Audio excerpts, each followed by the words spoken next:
the SF90 is presently the most impressive, costly, and most elevated performing series creation vehicle Ferrari makes. Something of a replacement to the LaFerrari, the SF90 is a half-and-half supercar that consolidates a turbocharged motor with a few electric engines.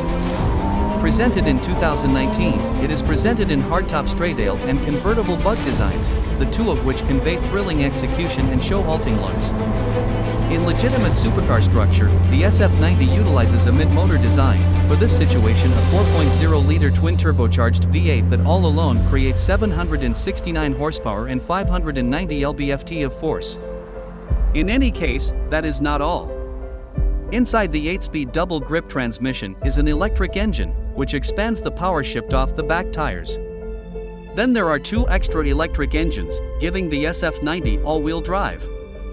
The amazing complete of this astoundingly complex powertrain is 986 horsepower. In Motor Trend testing, the SF90 sent off from 0 to 60 miles per hour in 2.1 seconds. That devastating speed increase went on through its 9.6-second, 145.2 mph quarter mile. Be that as it may, its 60 to 0 miles per hour slowing down is considerably more forceful, halting in 90 feet.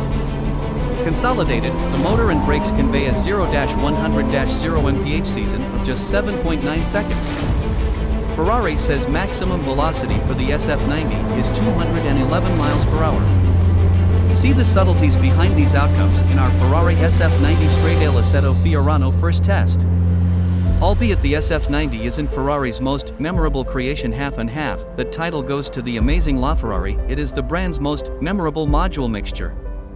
As such, it can run in all-electric mode, yet just barely scarcely. The EPA rates it as having only 9 miles of EV range.